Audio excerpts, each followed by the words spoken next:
So what are the Dark Watchers? They're giant shadow people, often described as being around 10 feet tall. They sometimes have wide-brimmed hats or capes and or a walking cane, and they haunt the Santa Lucia Mountains in California. They tend to appear late afternoon or dawn or dusk or twilight, and they scare people. People who see these shadow figures often describe feeling a sudden surge of dread, an urgent sense to leave, like there's something not right with what they're seeing. The Dark Watchers tend to appear to people who are wearing older clothes. Like if you have modern clothes or weatherproof gear, they don't tend to appear to those people. And as well, if a person is carrying a gun or a weapon, they don't tend to appear to them either. Some people report seeing a shadow with a rainbow light encircling it. So now that we know what they are, at least in concept, where do the stories of the Dark Watchers actually come from? Well, they are stories of folklore and urban legend. Stories of these creatures literally span hundreds of years in the area. The stories are first said to have come from the Chumash Native American Indians who have depicted these Dark Watchers in their cave paintings, but the name itself was actually coined by the Spanish when they arrived in the 1700s, and they gave these cryptids a Spanish name that literally translates to Dark Watchers. The Dark Watchers were also referenced by two well-known authors in their writings, which made the legend seem that much more believable. They were first referenced by poet Robinson Jeffers in 1937 when he released a work titled Such Counsels You Gave Me and Other Poems. And then only a year later they were referenced again by author John Steinbeck in his short story Flight. Now in that story Flight, a teenage boy kills somebody and retreats to the Santa Lucia Mountains in search of hiding. But before he does so, his mother warns him of several things, and one of those things were the Dark Watchers. He was told that if he was to see one, do not approach it or speak to it. And perhaps more interestingly is that John Steinbeck's mother was a legitimate believer in the Dark Watchers herself, as she claimed to have left fruit and nuts for the Dark Watchers as a gift when she would walk to school. For many of us, we assume that there must be some kind of logical explanation. And there are some explanations that are often cited, such as pareidolia, hallucinations, or the Brocken-Spector optical illusions.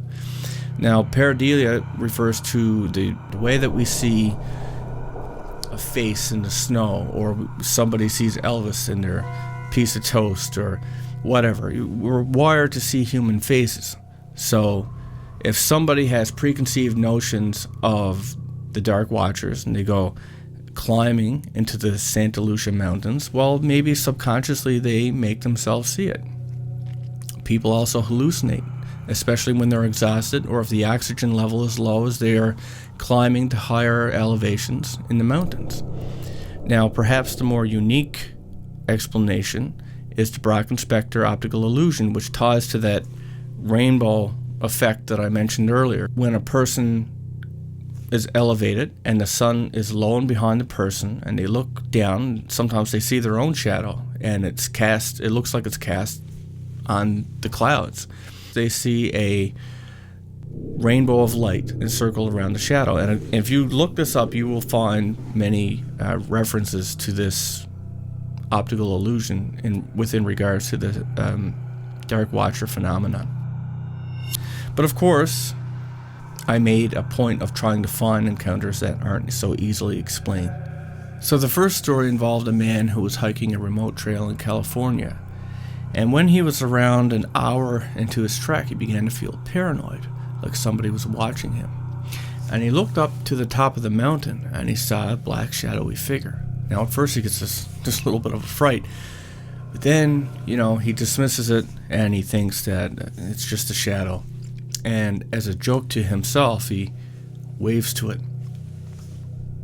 But it waved back. And this really instills a little bit of fear, and I guess he's looking at it and trying to compute at what this is, and he's having a cigarette, so he draws back a draw of a cigarette, and when he blows out the plume of smoke, so does the shadow.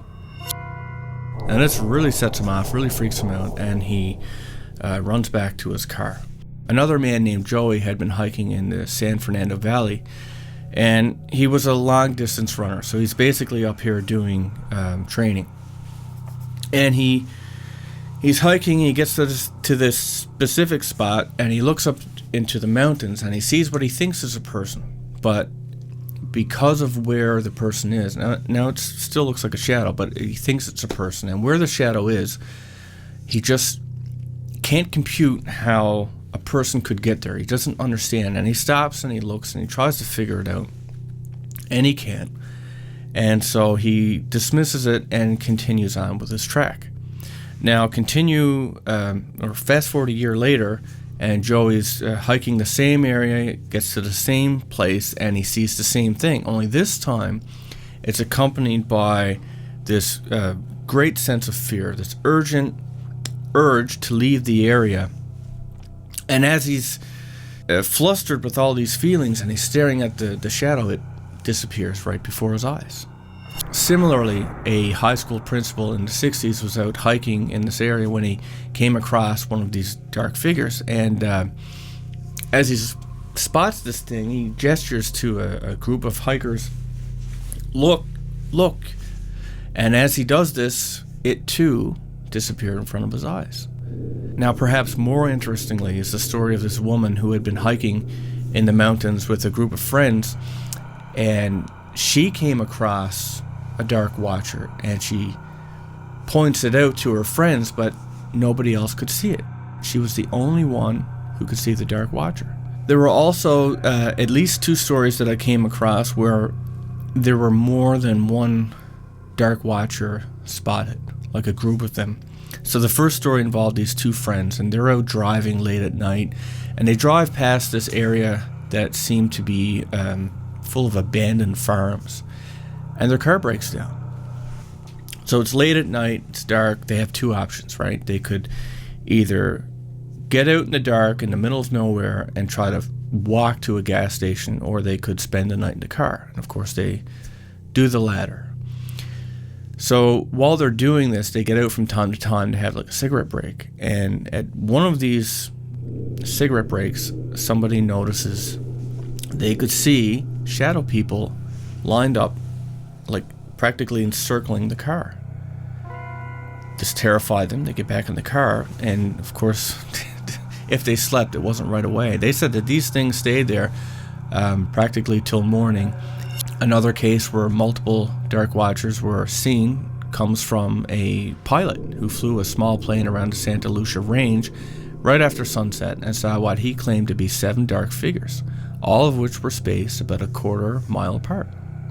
Now, up till now, all of the stories have been, they point towards like an ethereal, spiritual, paranormal-like being. But I did come across one story that pointed towards a more rational but still evil kind of explanation. So this was a thread that I found where there were multiple people commenting on it with their own first-hand and third-hand accounts, but people who claimed to see these dark figures even in broad daylight, but they claimed they weren't these shadow figures. They were human beings. They were dressed in dark robes, and they were going to the mountains, and people would say, well, they know that they're going up to do Masonic rituals, that there were rumors that there were human sacrifice going on up in the mountains. And then somebody popped on and warned the users to mind their business. So what do you think?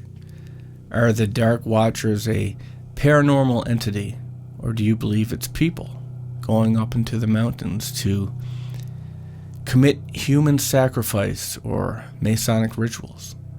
Have you ever witnessed the Dark Watchers yourself, or know someone who had?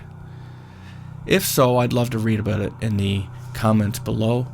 And if you have any kind of story or know of a story that I should know about that you'd like to see covered on this show to do with anything paranormal, ghosts, hauntings, Ouija boards, exorcisms, aliens, UFOs, conspiracies, whatever, you can leave it in the comments below.